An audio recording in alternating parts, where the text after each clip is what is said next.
Always have a little minor adjustment to make. Hello, everyone. Welcome as you come in. And if I seem a little depressed tonight, I am. More information's coming in on the Wisconsin situation, and I'll, as usual, try to talk in between the lines. Good evening, Captain Nobody,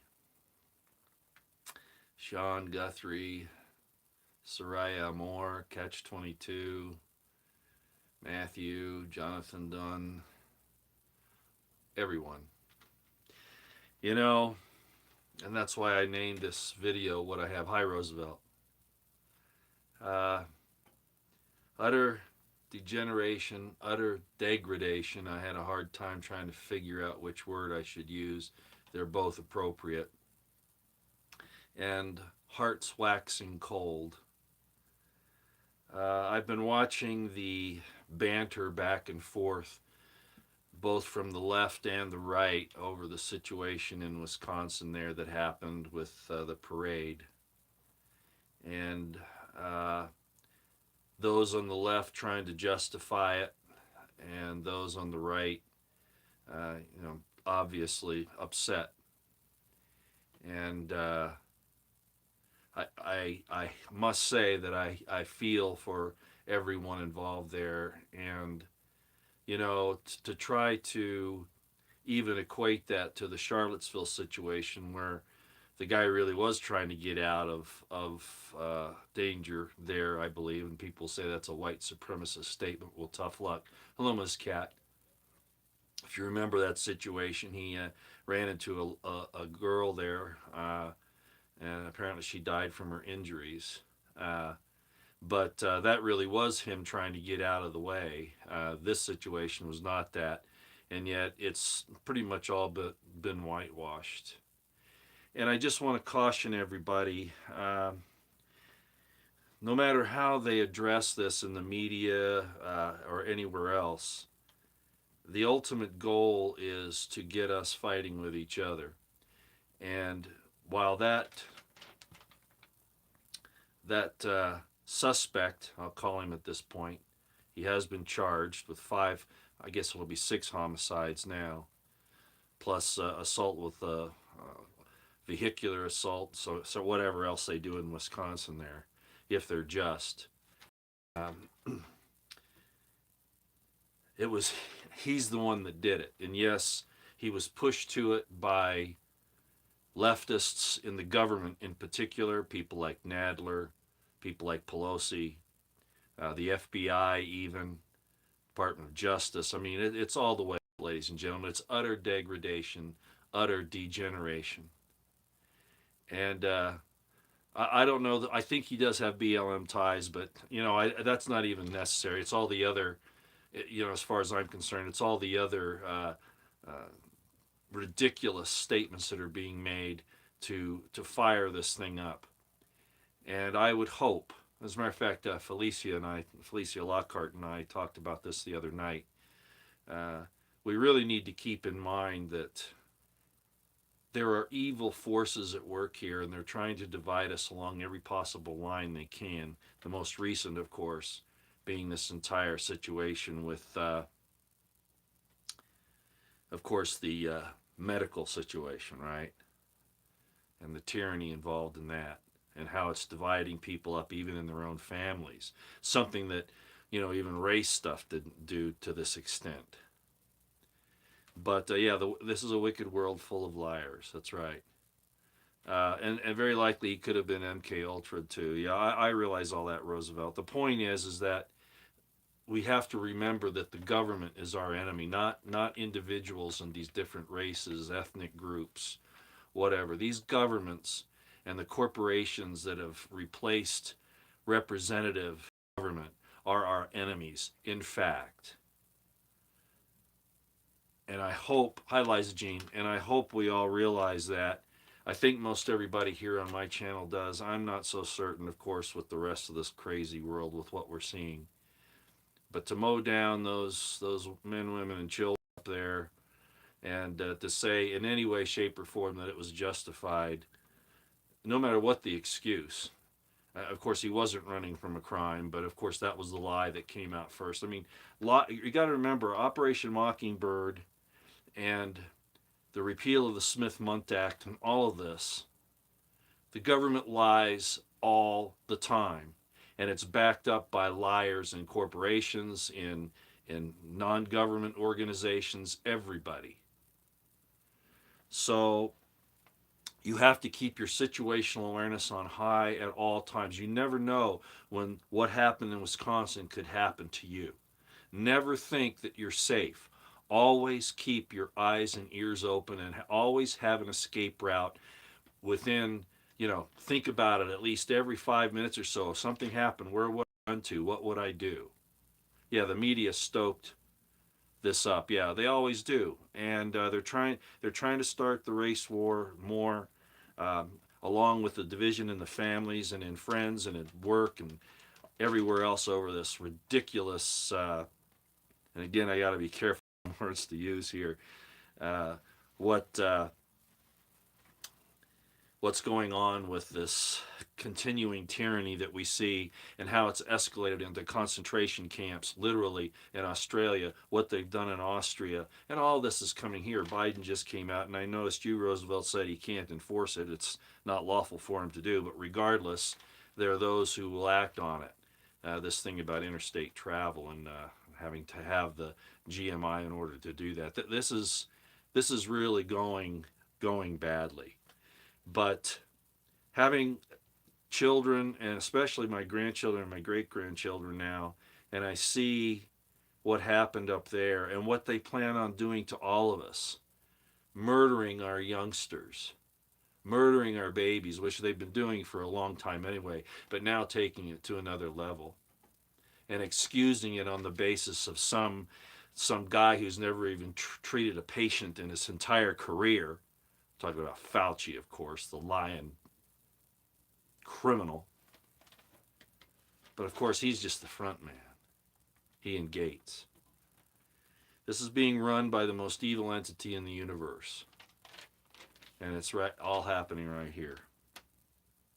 So anyway, that's why I'm kind of down, because I don't see any justice. And Patriot Nurse today, she got kicked off of YouTube. She can't post up for sometimes she has some strikes that they struck her from a video she made 10 years ago. Well, they're doing that to everybody. They're going back and they're looking at anything that they can grab and say is misinformation or whatever the classifications are that we don't even know. They're going and doing that. So in that light, in the description box below are my contact information sites that you can at least keep track of what's going on. Not that I'm that important, but I will continue even if I can't do live streams, because I'm not going to be able to do that on Odyssey. Rumble I might go to, but still I can't do live streams there, I don't think. So the point is, if for some reason or other you do notice I'm not here, I will be uploading. They'll be recorded. We won't be able to have chat and all this, but I'll be on Odyssey. You can also get me on Gab. That's in there at Roy P on Gab.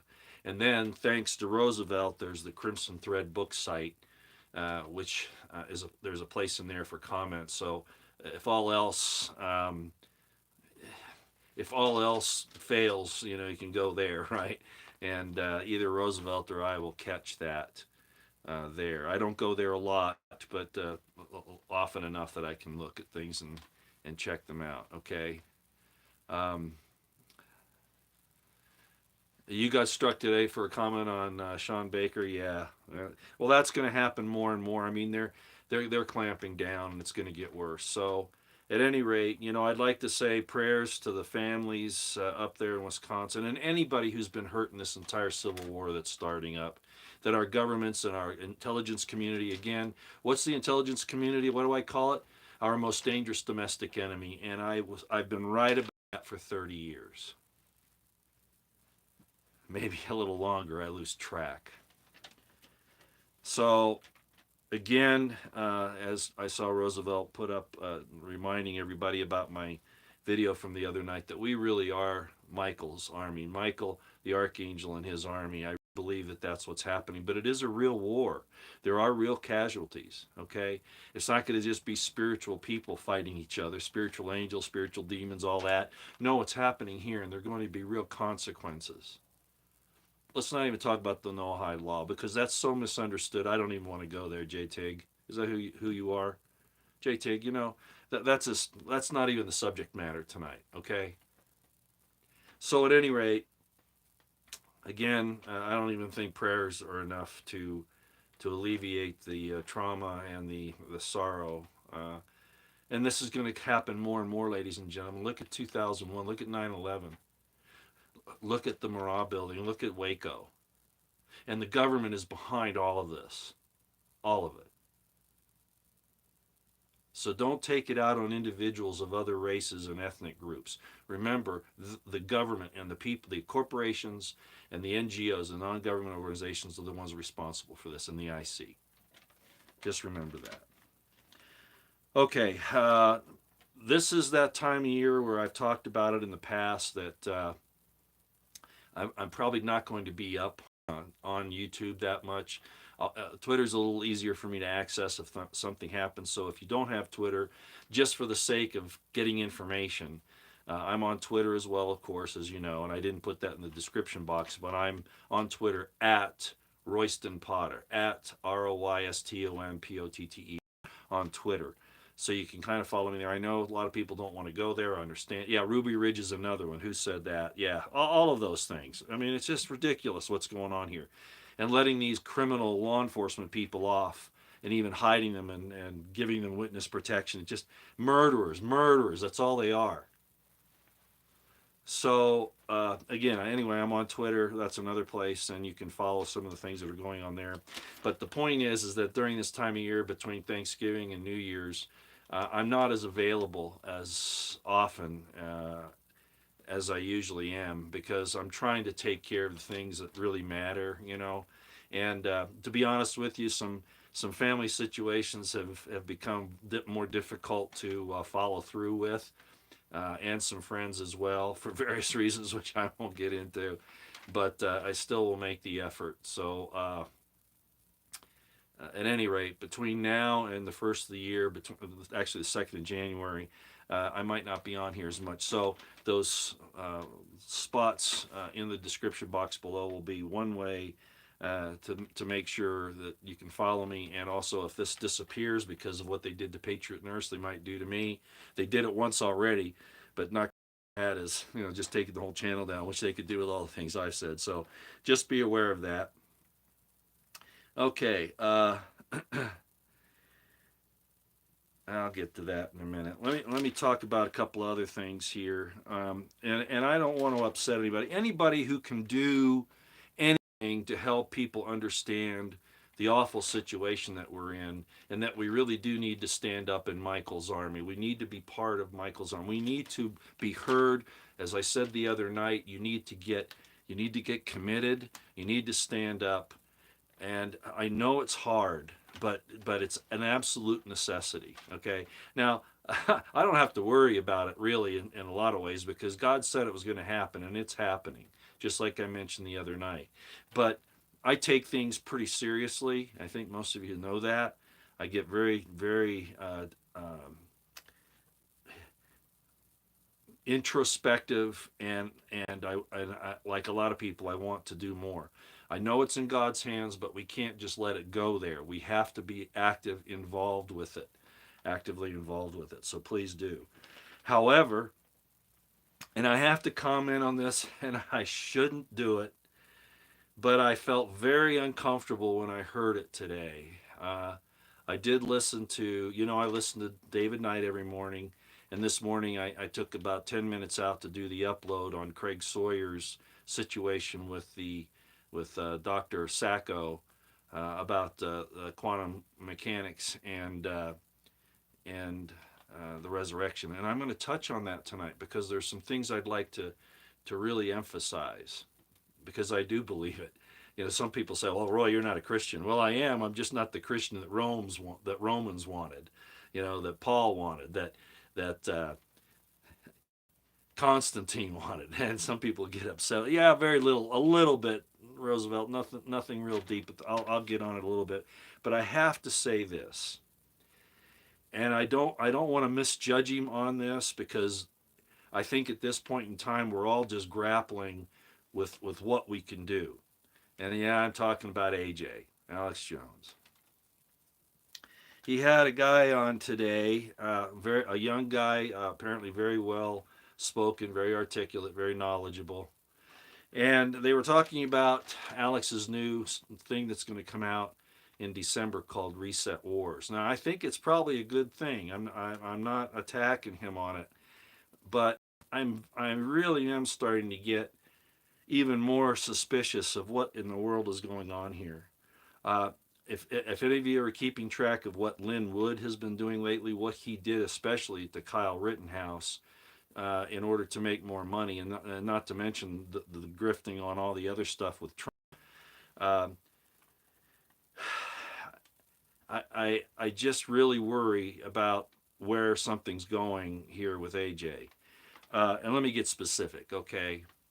And again, it might be that he doesn't intend this, and I don't object to people having a different outlook than I do. I expect it. I mean, I'm different. I'm more different than anybody else, and I know that. As a matter of fact, somebody brought that up this morning. You know, I really don't fit in many boxes. Okay, but it disturbed me when I hear, and a lot of people won't know where I'm coming from here, but I'll just say this, okay. Um, in the past, I've heard Alex talk about, and he's right, that the New World Order with this entire thing with AI and the silicon change in our makeup and all that, that they want to kill our bodies and upload our consciousness into this uh, cyber system. Anybody, have any of you heard Alex talk about that? I understand, Trevor, but I'm trying to get to a certain point here, so just bear me out. I don't, me, you shouldn't even trust me. Is that what somebody said? No, no, no. Don't, I mean, I'm going to make mistakes, and I'm going to talk about some tonight shortly.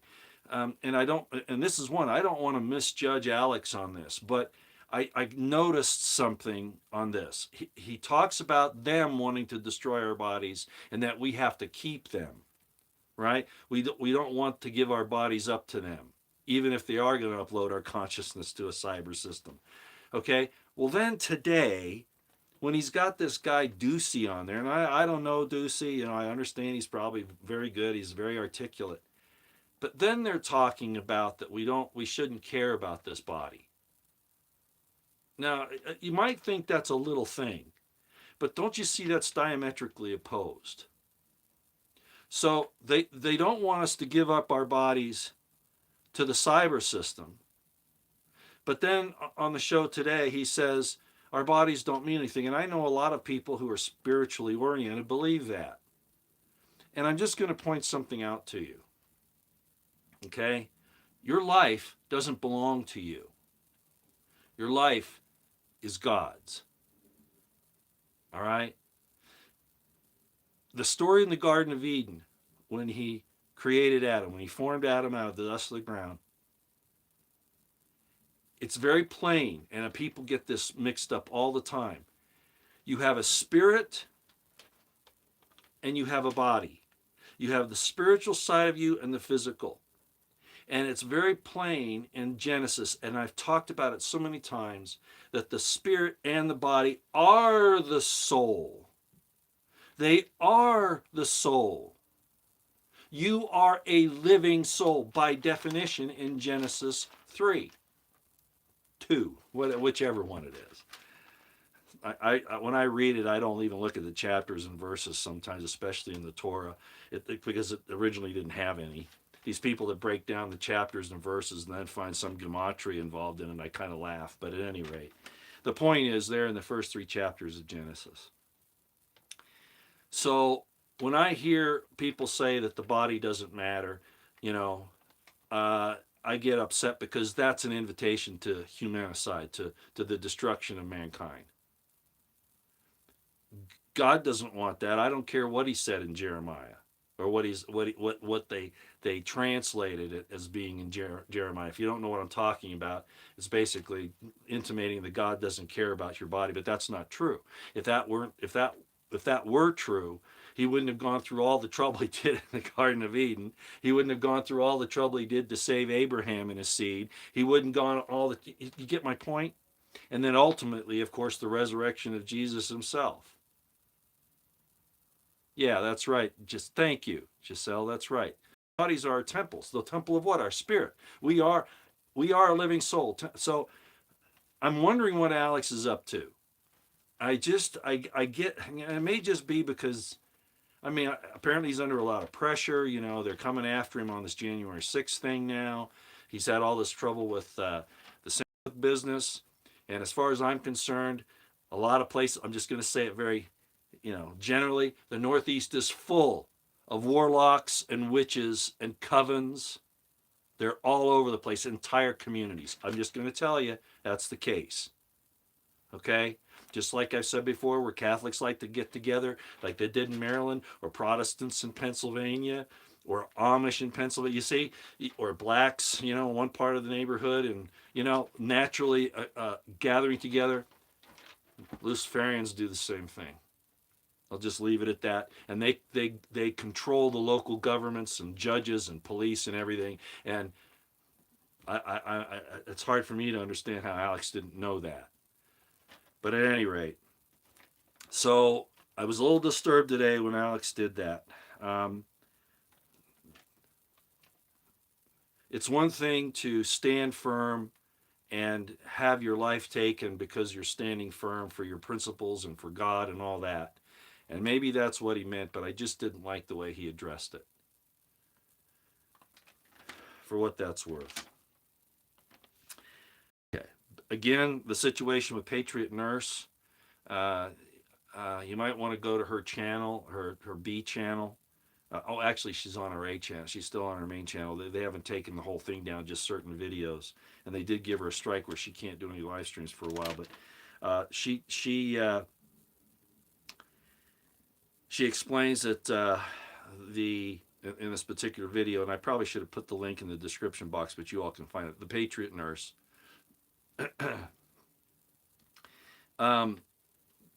And she said the same thing I have for a long time. There is no answer in the federal government anymore at all. No way, shape, or form, not even if Trump got in there. As a matter of fact, that would probably just make things worse.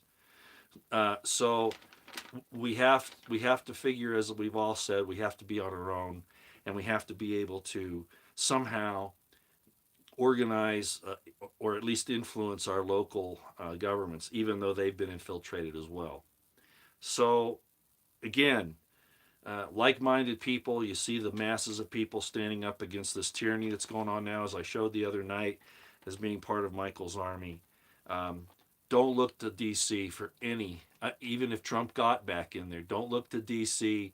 to solve anything at this point. Everything they're doing is to destroy us.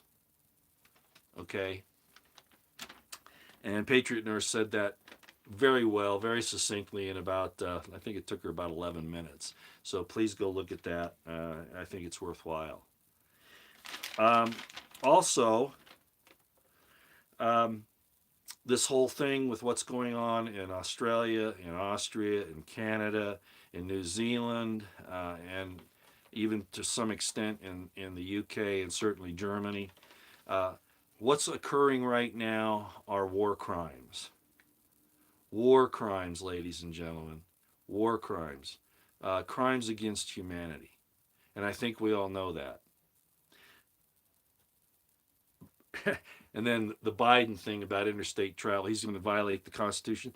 This emergency business is, nobody's standing up to, they'll talk about the efficacy of the GMIs or of like Rand Paul, the efficacy of GMIs or the idea of natural immunity, but they won't get to the core of the problem, which is that they're attacking our liberties, and there's nothing in the Constitution. And I know, if legal man's listening to me right now, he's going to say, Roy, there is no Constitution. That's just a game they're playing on. Yeah, I understand that.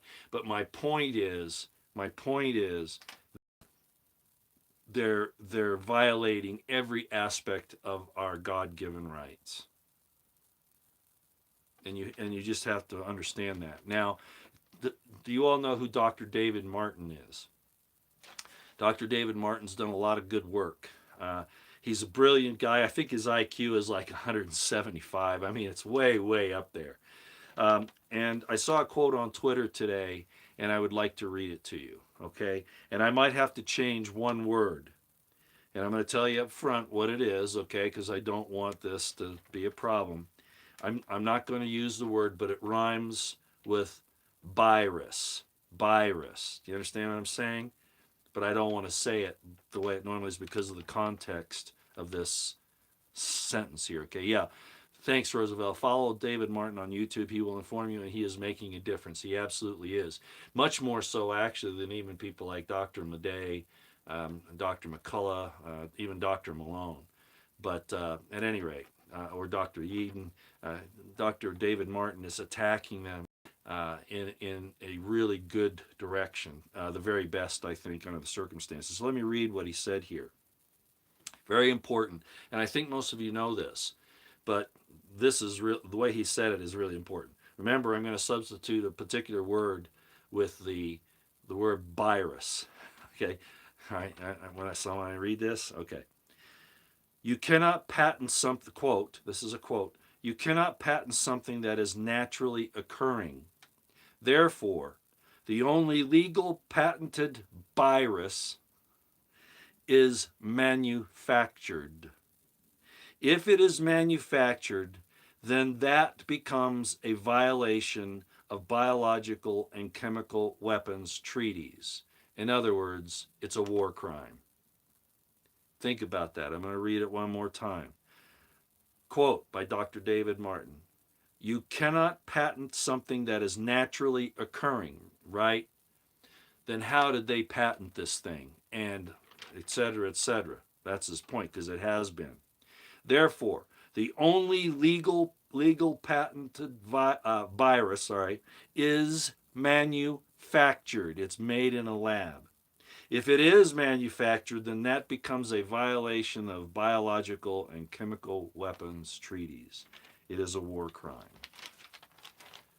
Where are our senators and representatives? Where are the governors that are going to stand up and form alliances with other states to stand against this? Yes, hi, Felicia. Yeah, we need to get ropes. I've said it a long time. And I think this is eventually going to happen. It's intimated in Scripture. It's intimated in some other writings that the people will rise up and that they will. As a matter of fact, it's in Revelation. It's talking. I probably ought to read that. Yeah, I think I will, because this.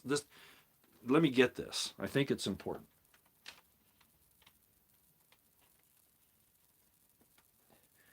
It might take me a minute to find exactly what I'm looking for, but it's pretty easy. So just give me a second here. The point is that we are going. I mean, our law enforcement people aren't going to do it because they're all compromised. You know, from the FBI all the way down, right? If they are going to get it done, it's going to have to be locally somehow, and with the states getting together and forming these alliances, which I really doubt will happen, although that it should be happening right now with the way things are. But at some point, the people are going to have to go in there and drag these people out of their offices, tar and feather them, and hang them from lampposts. I mean, literally, that's what's going to have to happen. Let's see if I can find this.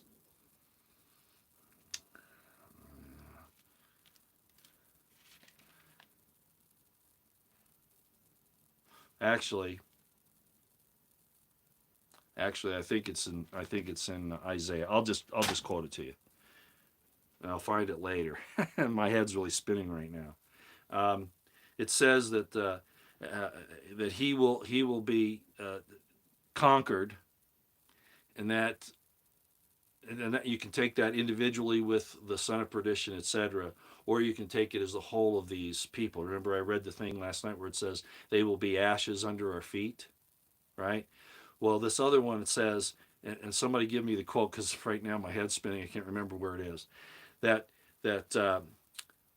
he will, people will look down at him and say, is this the man who suppressed all the nations? Something like that. You remember that quote?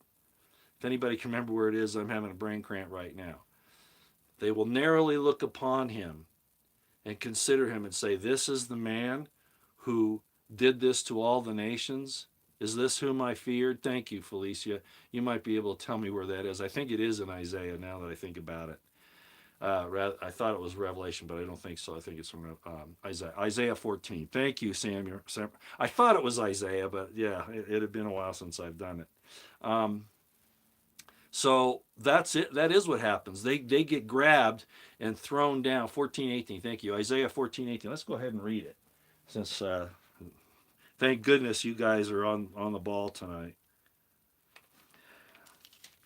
Yeah, because I was definitely having a brain cramp.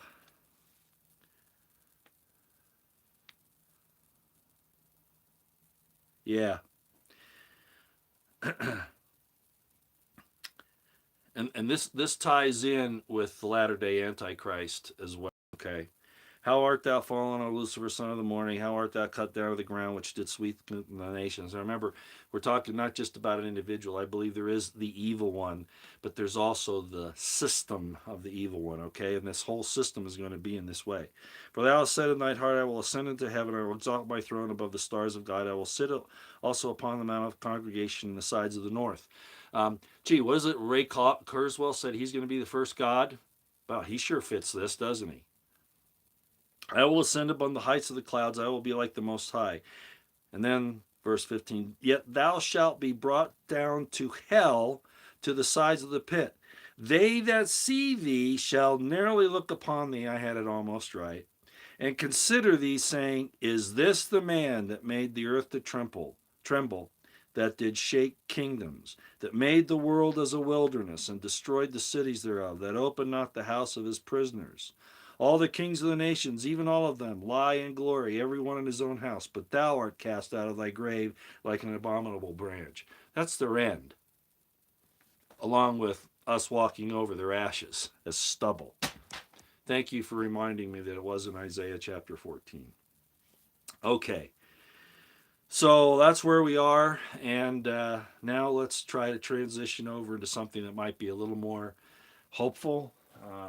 Even more than the wicked being a stubble, and that we will look narrowly upon them and saying, these are the little weaklings that held us at bay and under slavery for so long. That's essentially what that's saying. And that's really what they are. That's why we need to be this army of everybody. We can't fear them anymore. We can't fear them anymore. We have to rise up and we have to go after them. Unfortunately, demonstrations alone aren't going to do it.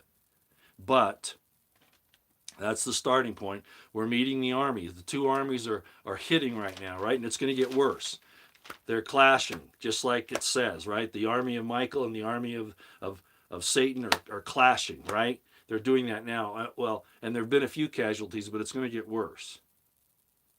But it's the only way. And we can't depend on the federal government. They're part of the beast system. Okay. I want to talk a little bit about the subject matter that Craig Sawyer presented today. He I guess he recorded a few days ago. Let me get a drink of water. And with Dr. Sacco, I did do that live stream this morning and made the connection or the link in the description box of that video about the resurrection. You really need to watch that. It is kind of long. It's about 2 hours and 20 minutes long or so. Not mine. My video is about 10 minutes just introducing it. But you really need to go listen to the interview that Craig Sawyer gives with Dr. Sacco. And it's about 2 hours, 20 minutes long or so.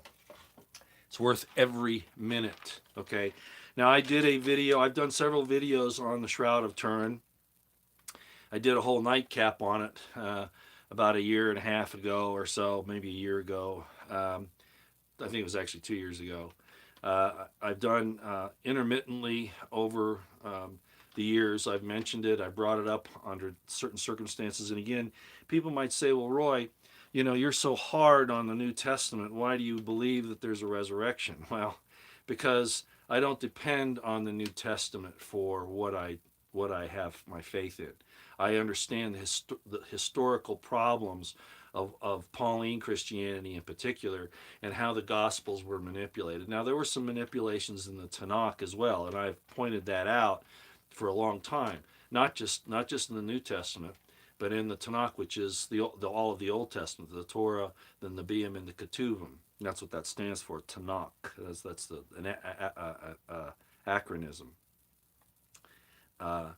So the the problems can be resolved if you take a lot of things into consideration. And as Jesse from BP Earthwatch pointed out, for instance, some of the books that aren't listed in the Bible, Jasher, Enoch, the Lost Books of Eden, the Lost Book of Adam and Eve. And I know a lot of those are very apocryphal. I understand that.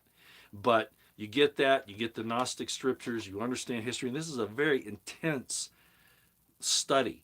It's not for the weak-hearted. It really isn't. It's taken me decades.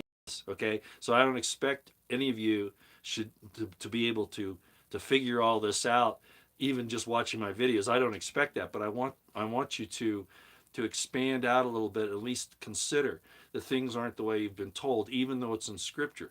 The mere problem with translating from Hebrew to Greek to Latin to English, even that causes a problem. And if you don't understand the original Hebrew and what it means, you got a lot of issues there. And I've talked about that just culturally, not to mention, you know, euphemisms and idioms and all of those things. And if you're not aware of them, you can really get messed up. We're going to talk about Lilith, yes, sometime, not tonight. A few people have asked me to talk about Lilith, and I'm going to get to that at some future time. Probably not anytime soon. I will say this: in the name of Lilith is what she is. Okay, it's Lamed, Lamed, Tet, or Tav, maybe I don't remember right now. But the two Lameds are the issue. In other words, she's really nasty. Okay, two Lameds together, that means she's really bad news. And she was one of three wives of Adam. Boy, I could see people throwing. they're clicking the get out of here button, right? And you're going exit, whatever. I don't want to hear this anymore.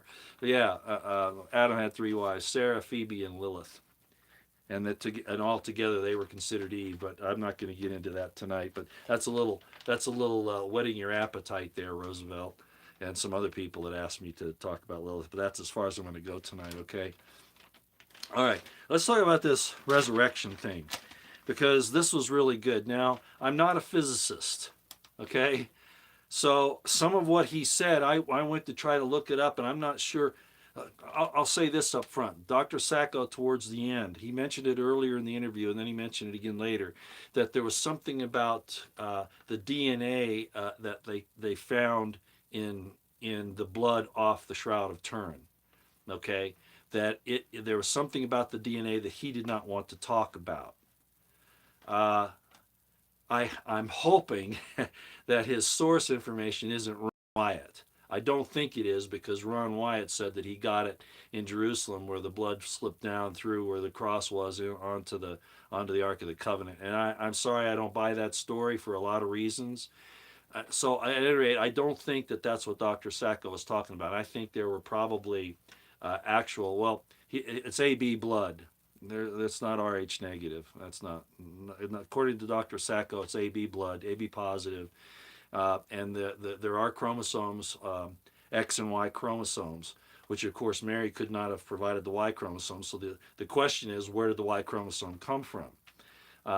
And of course, most Christians would say, well, God formed it and put it in her. Okay, that I'm not saying that didn't happen, but Hebraically, it's very unlikely. Okay, if you understand the Hebrew, that's very unlikely that that's how it happened. But my mind's open. I'm not saying God couldn't do it. So all right, but that doesn't verify the virginity of Mary. Okay, it just doesn't, for a lot of reasons, because that's not what I've talked about the concept of virgin before. I'm not going to go there tonight. But what I do want to do is talk about the idea of the resurrection and what occurred on the quantum level. Um, and I'm hoping, with what Dr. Sacco said in the interview with Craig Sawyer, that he will give us more information on the DNA later. I suspect I suspect what he's going to say is that the DNA is not from Earth.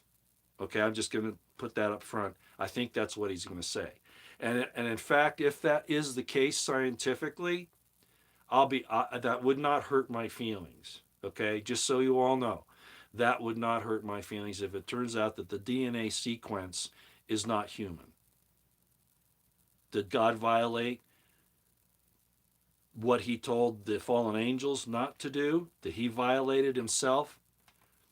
No, no, that's not what I'm saying.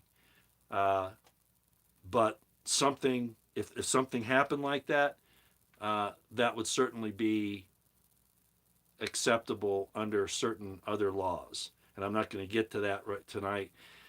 We'll just wait and see what Dr. Sacco says about that. He said he's going to address that in his next interview or upload or whatever. And I'm really looking forward to it because that's going to be earth shattering in a lot of ways. The resurrection itself alone. Yeah, if Jesus was transformed, then the DNA would not be human. Well, there's an exception to that, Roosevelt, and that's what I'm going to talk about here right now, okay? I do think that there was something else going on there. And if Cleophas, in my book, Cleophas is his real father, if that's not the case, if Joseph was, in fact, Jesus' brother, I don't buy that, but if in my book, Roosevelt, you know what I'm talking about, the four brothers that are mentioned in the New Testament, I maintain that the one named Joseph is the one who actually is Jesus, right? Still possible. It's still possible that could all be the case. But at any rate, I'm looking for a wife. I already can't. Okay. So let me talk about this. And I'm going to use the map here, okay? So and you'll say, well, why are you going to do that if you're going to talk about the resurrection? Well, this is why. Again, I'm not a physicist, but it got into quantum physics and quantum mechanics today. Now, I have had a hobby of studying quantum mechanics and quantum physics for a couple of decades. I'm no physicist. I couldn't write down any of the mathematical equations or expressions or any of that. However, some of the concepts we should all be familiar. They got God's DNA. Yeah, well, we all have God's DNA to some extent. Okay, if you came from, and that's why Roosevelt, and I'm just going to say this. Okay, that's why I'm a little suspicious about things. But the DNA that came down from Adam through Shem to Abraham to Jesus. Remember, they were perfect in their generation, so there was something in that DNA that may have been latent until the proper time. That's why I'm not quite sure that anything different happened in Mary's line there to give birth to Jesus as far as out of the natural course of things. Okay, it was the DNA that came down from Adam that was the key. All right, but I'll get into that later. What's wrong with Rh negative blood? Nothing. I didn't say that. I said Jesus has AB positive blood. That's what they found. Okay, there was no Rh factor. I think that's what Ron Wyatt said, and that's not the case. But anyway, that's another issue. So let's talk about this quantum thing because it's very important. A couple of points that Dr. Sacco met that I've said that I've talked about to some extent in the past, and that is that time does not exist for God, that all things are present with Him. Okay, and that's a hard concept to us. And remember, I've talked about the circular thought of Middle Eastern thought, the circular methods of Middle Eastern thought. It's not chronological in a line, it's in a circle. That approaches the idea of all things being present because you can go anywhere on that circle and that's still a beginning and an end, right? Where you start is where you end, and I talked about that before. But when we get to the realm where God is, and even outside of this chronological sphere that we're in now,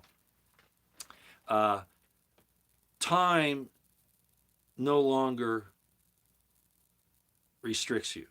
And Dr. Sacco made an excellent explanation, I thought, of how that would work and why it's important to understand with the resurrection. So let me talk about that first.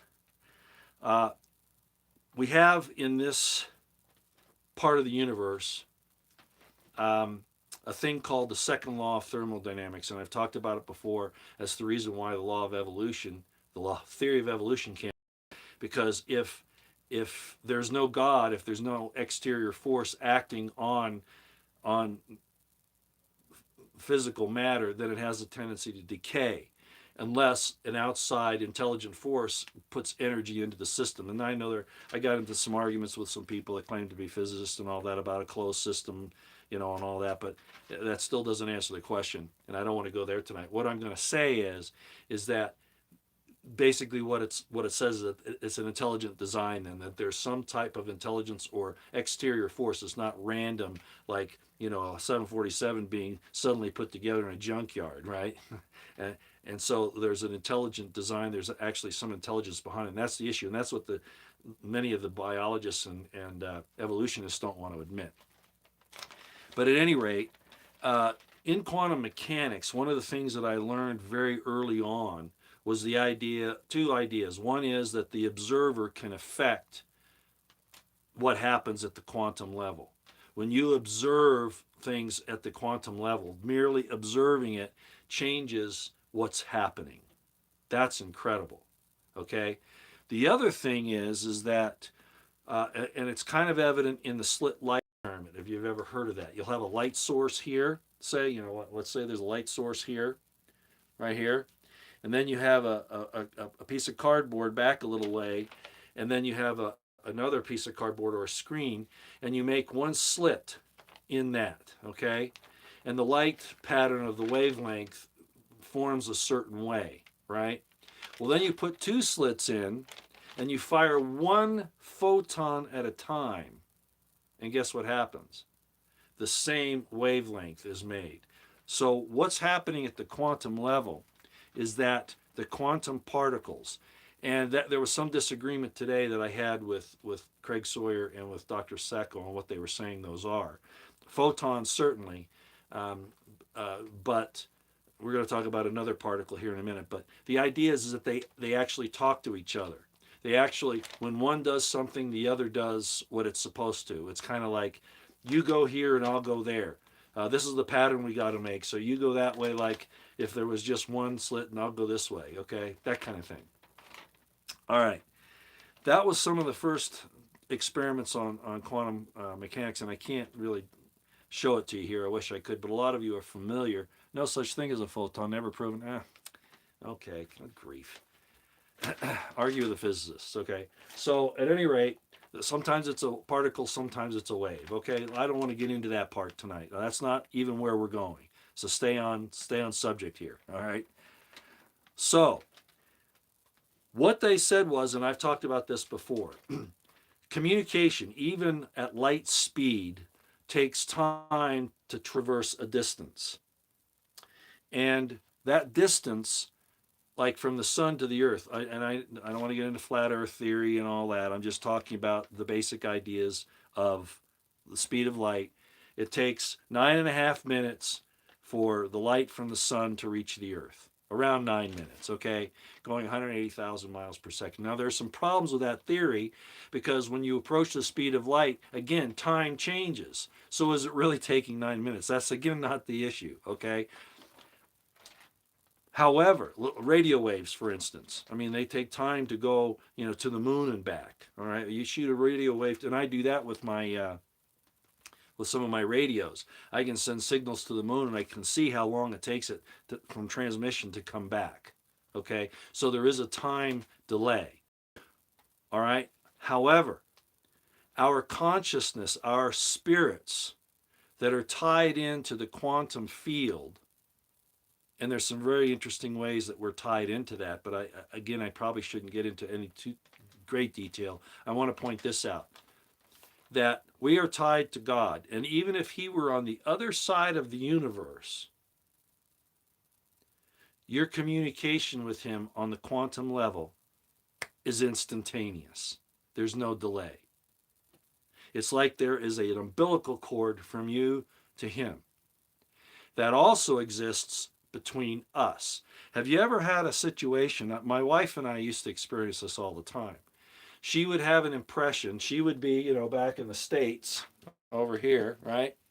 And I was over here, and I would have an impression. And when we talk later, we find out that we both had it at exactly the same time or very close because we were tied that close. Well, on the quantum level, and let me talk about one other thing before I get to the big part. Back on time. What is time? Time is a change, right? Time is a change. It is linear. Time is change, and what is it a change of? Well, the way Dr. Sacco explained it, time is the change from order to disorder. And again, in Craig Sawyer's interview with Dr. Sacco, I don't want to. I want to whet your appetite, so you'll go listen to this. So what happens is time is measured because it goes from order to disorder. What happens when there's no more disorder? What happens if everything is placed in an orderly fashion and there is no more disorder? Time ceases. Your experiences with others don't change. But when it says there's no time, that means there's no disorder. Disorder is gone.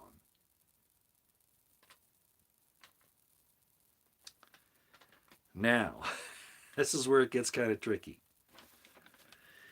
Dr. Sacco said that 1 out of every 1,000 of these subatomic particles, he didn't name them. Craig Sawyer thought it was the Higgs boson particle, which is the God particle. Most of you probably have heard about that. The CERN's been trying to work at it, right? That kind of thing. Again, I'm not a physicist, but I looked at that, and I'm not certain that that's the particle that Dr. Sacco is talking about. There's a thing, and I meant to write it off of my book. I have the note on my phone, so I can't access it. But there are these other particles that do reach a point where they don't decay anymore. Decay is stopped. In other words, time ceases for those particles. They're not decaying. They're not going into disorder anymore. They were saying that it was probably the Higgs boson, but it isn't. It's another one, and I didn't write it down. I'm sorry I didn't, partially because I'm not sure of exactly what he's talking about. But I did write this down. I don't think it's a Higgs boson particle, but the lightest neutrino known as a fermion. You can go look that up. Lightest neutrino, Neutrino, known as a fermion, Fermion, and it does not decay. I think that's the particle he's talking about. Now, how it's tied in, or if it is any further with or if there's a different of Higgs boson, I'm not sure. We'll have to wait and see what he says about that as he clarifies it. But my point is that there's a particle in nature. Out of every 1,000 of these particles, one is an eternal particle that does not decay. Decay meaning it breaks down into one or more, or two or more parts, further parts. There's one that doesn't. And you'll hear this in Dr. Sacco's explanation. So what he says happens is that at the quantum level, Jesus died at the crucifixion, and they did some mathematical. This is fascinating. This is fascinating. They did some mathematical calculations, and if 1 out of every 1,000 of these particles, not all particles, but 1 out of 1,000 of these, let's just say it's the lightest neutrino. I don't think that the fermion. Let's say it's that. He might say it's a different type of boson particle. Let's just talk about the fermion, lightest neutrino. Out of every 1,000 of those neutrinos, fermions, there's one that doesn't decay. That's eternal. And it's in the DNA. You see where I'm going with this? From a certain genetic line. Or it was, and I'll give you this for the argument, that somehow it was impregnated into Mary, okay, with this DNA, with this at least one of every 1,000 of these particles that is timeless, that is eternal, that has no decay to it, okay? What happened on the resurrection? Dr. Sacco admits he doesn't know the mechanism that did it, but that when you do the mathematical calculation with the number of cells in the body and the DNA and all that, it would take, from the moment of death, it would take 36 hours before those 1,000, one out of every 1,000 of those neutrinos, let's just call it that. Again, I'm not sure that that's what he's talking about, but that's as far as I could get when I did a little quick research, called a fermion. One out of every 1,000 of those, as it influenced the next one, kind of like a chain reaction, and then it would affect another one, and then another one, and then another one, and this would keep building up, okay, over a period of time, so that then it goes into an actual cascade effect. Could be, Felicia, I'm not sure about that, but the important thing is here, she was talking about the Katrina experiment, but the point is that whatever was in him, the DNA that finally coalesced from Adam down to him, and then at that point in time, he had just the right DNA makeup to cause this to happen, or it was because of whatever God did to impregnate Mary. I'll go either way, okay? I'm not quite buying that for a lot of reasons, but I'll give that to you. The point is that after Jesus died, 36 hours later, tritium neutrino experiment,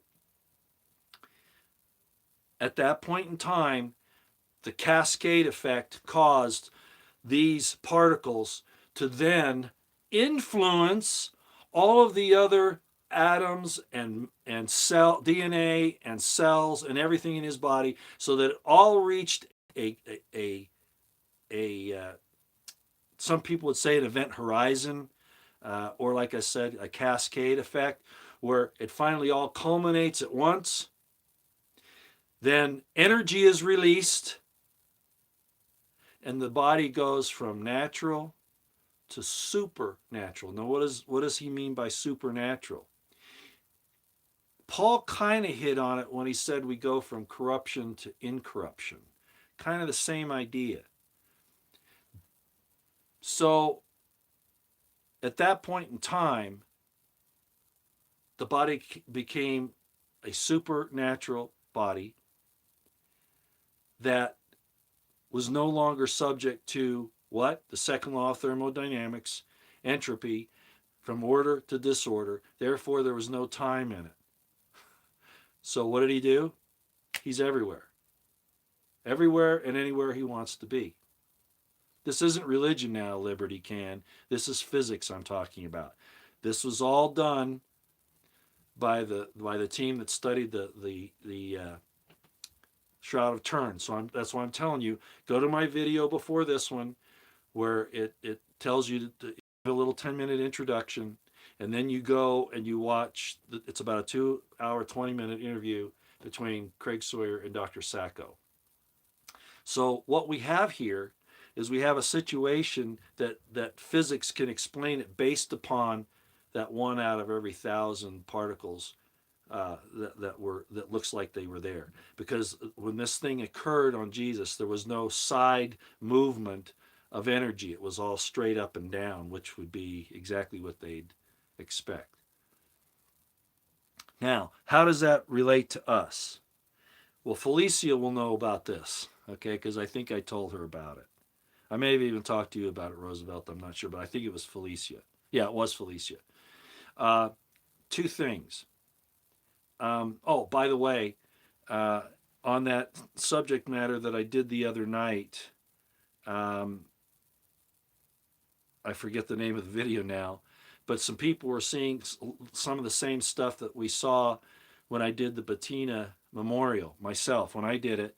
And then we found those orbs and wing things going through there. Yeah, the orbs. Uh, they showed up again in a video when I was talking about some spiritual stuff the other night. It's not my camera. It's not YouTube. It's definitely happened that the cameras pick it up. Yeah, it could be soul energy. I don't want to say. I don't really know, but it's weird because other people saw it, and then I went back and looked as I was reviewing, and sure enough, they were there. So on the video, not the Craig Sawyer one, but the one before that, I went back and I added in the description box the time codes, the time marks where those things show up, and you can slow it down. You can see it for yourself. And then I also put in that description box the link to when I did the thing on Bettina, and that one was really strong. I mean, that was broad daylight, and you can see it. It was really crazy. So a lot of weird things are happening, and along that same line, when my wife Carol died. Well, before I tell you that story, let me go to here. Because time doesn't exist, all right, where God is and where we go, all right, all things are present there. There's no decay, so there's no line from order to disorder, right? Plus, you have instantaneous communications with whomever, okay? Well, the scriptures talk about the resurrection of the just and the resurrection of the unjust. And the resurrection of the just takes place what appears to be in a chronological fashion prior to the resurrection of the unjust. They have to wait till the 1,000 years are over, right? I'm just talking the way the scriptures explain it, because I don't think the prophets really understood time and eternity either.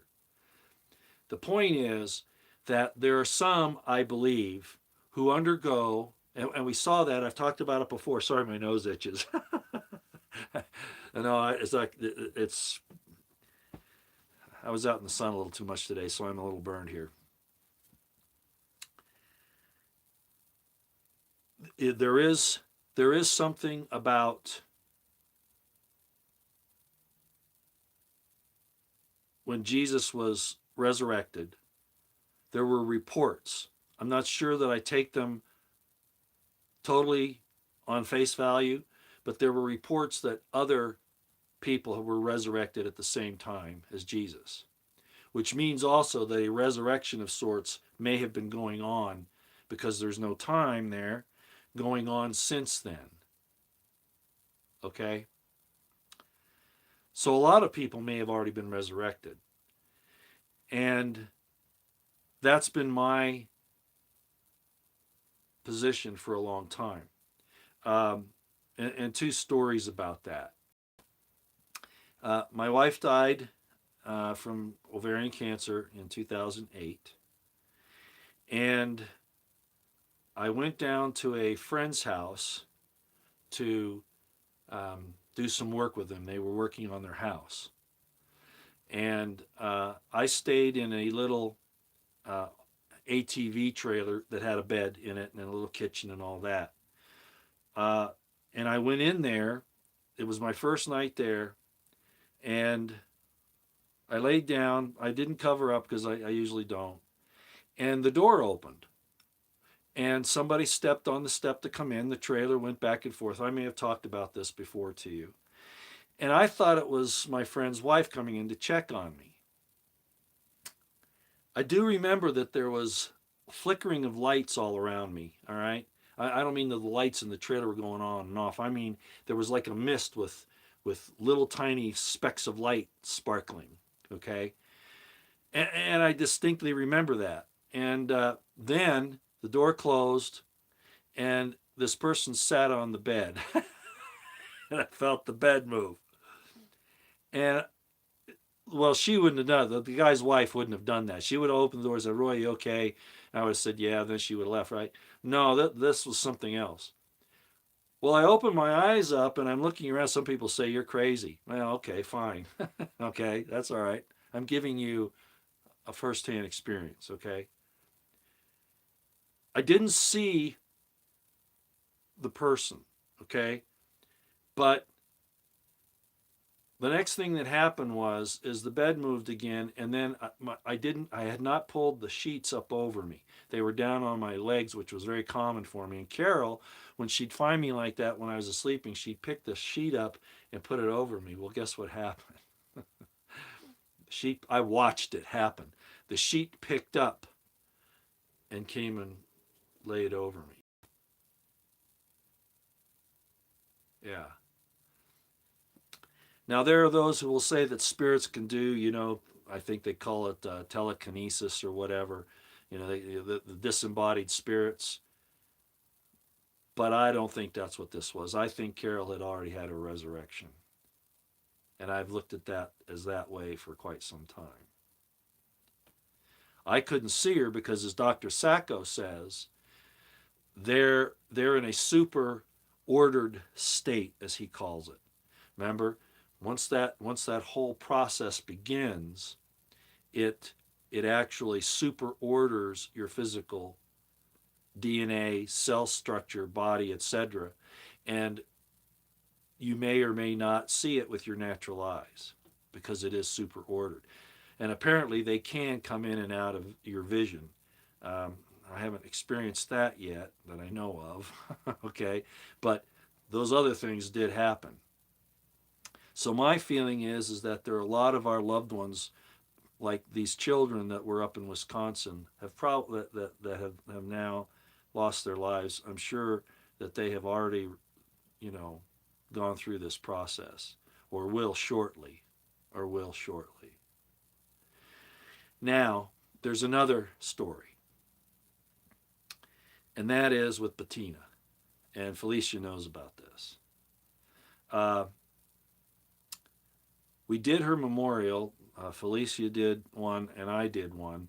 And the one that I was doing, remember, there were all those fluttery things and the orbs that it wasn't natural. They were following and you can look at that in the description box in that same video I'm talking about, two back, where this orb comes in and it follows the flagpole up, then goes over me and comes down on the other side, comes across me, and then goes back down to the flag field. I mean, these are not random things of reflections and all that, or artifacts in the camera, anything like that.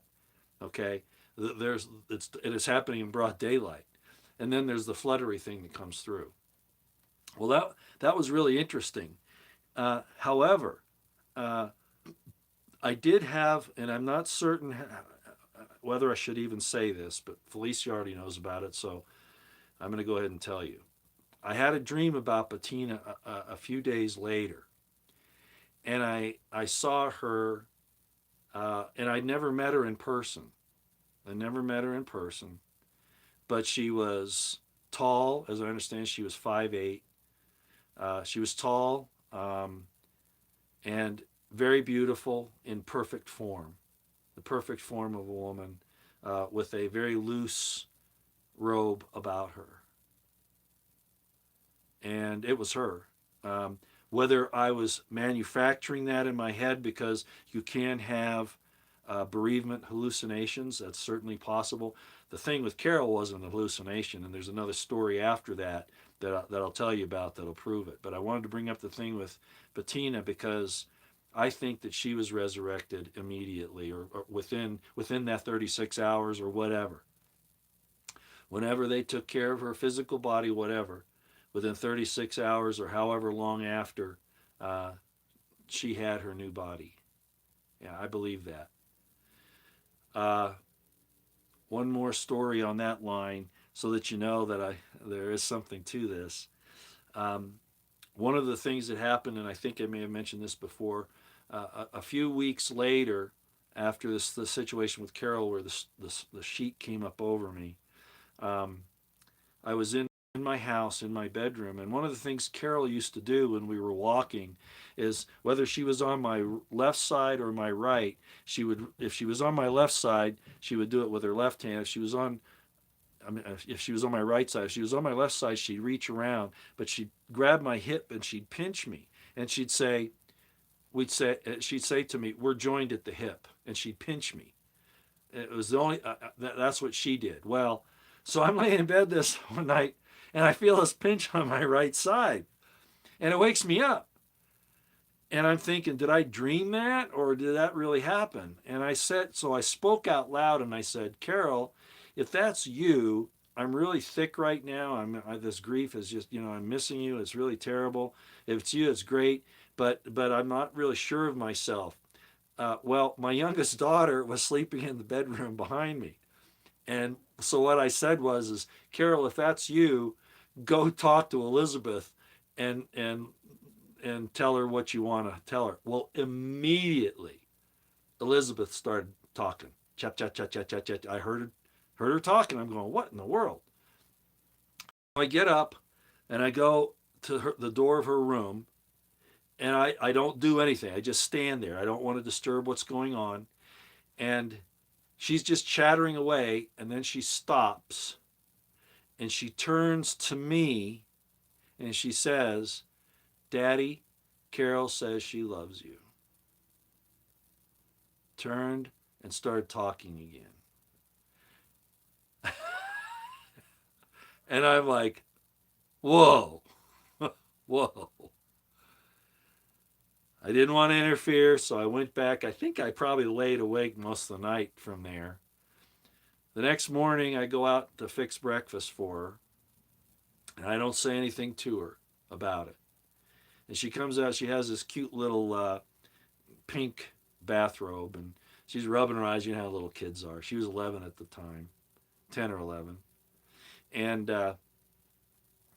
she comes out and sits down, and a little small talk. And I say, well, how did you sleep last night, honey? And she goes, oh, Daddy, Daddy, I talked to Carol last night. And then I went, oh, there it is, from the mouth of babes. So my own personal opinion is that there are resurrections that are happening as we go along, and then there are those who don't. The wicked, the evil ones don't get that. Apparently, it's and again, the problem with time and chronology and all of that is difficult to ascertain and understand. But apparently, there is that going on right now. The first resurrection is going on right now, and then the second resurrection of the unjust is somehow removed from that, or maybe it's a different type of resurrection. I don't know. But those are the types of things that I wanted to talk about tonight. And that, yes, despite the fact I have a lot of suspicions about the New Testament and its connection to the Roman Empire and the war that was going on, as I talked about in the Eisenman series, I do have a very strong faith that, and because of the Shroud of Turin only verifies my faith in the fact that there was a man that we call Jesus Christ that did something and really he was a non-event in his time. He was a non-event, which would go along with the whole situation. Non-event known only to a very small group of people, but that he did something special. The unjust resurrection, Carla, are those, like I just said, those who did bad things, I'm not a judge on that, so I don't know. But it's about those who don't do others justly. You have the do unto others as you would have them do unto you. Love God. People that don't do stuff like that. That only concerned with themselves, and they'll steal. They'll steal a nickel from their mother. That kind of thing. So, at any rate, I think those things are ongoing at this point in time. I think you can, and I think God wants us to know this is the time. The apocalypse, as I explained the other night, the apocalypse is the reveal, when all things will be revealed, right? That's really what it means. It doesn't mean necessarily destruction of the whole world, fire coming down from heaven. That could all be metaphorical. It's certainly the destruction of the evil ones who are running the world. They get put down, as we just read in Isaiah 14 and as we see in Revelation. Yeah, that happens. So their world is destroyed. But it really means that we'll find out the truth of all matters, right? The evil will be revealed. The good will be revealed. What happens to our loved ones will be revealed. And so all of this kind of fits in. And then this lecture by Dr. Sacco, I think, gave us another piece of the puzzle. And as you go listen to it with Craig Sawyer, he gets into a lot more detail. He just kind of touches on the quantum idea of it, quantum mechanics idea of it, but even that's fascinating. But he also talks about examining the shroud and that there's no way it was painted on, burned in. The carbon dating wouldn't have worked because it was exposed to a fire, for instance. Plus, and not just because they had to replace the patch, which would have been around the 1400s or so, but the fact that it wasn't a fire prior to that would have gotten all through the shroud. And so no matter where they took the test, it would show up wrong. And then there was the guy who invented the carbon dating, and he said that it's not possible to do with cloth. Okay, and you'll hear all of that. You can believe Ron Wyatt. I personally don't. Okay, that's okay. I'm just telling you I don't believe it because of a lot of different things. But if you want to believe it, that's okay. It's not going to hurt my feelings. Okay, but there's no doubt that the Shroud of Turin, in my mind, has been vindicated as the burial cloth of the person, of the man that we know by the calling, by the station of Jesus Christ. So I just thought I'd let you know about all that tonight and what I thought about the quantum particles, how they go into that cascading effect, where it goes from disorder to super order, or time stops because there's no more decay, and that you can actually have contact with people across great distances if you're properly connected. And a lot of us have had that experience where a loved one that we're very close to will have an impression and we'll have it at the same time. It does happen. Okay. I don't want to take up any more of your time tonight. I really want you to go watch Dr. Sacco. Okay, on the resurrection video that I did this morning. Introducing Craig Sawyer's interview with him. It's really, really good. And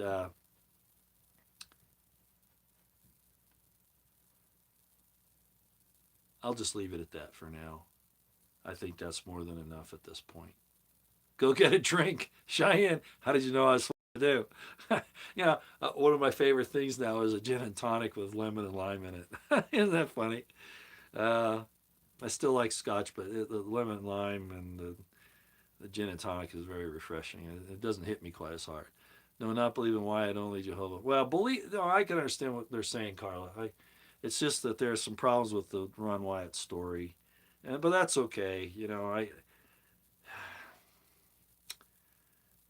It's all right.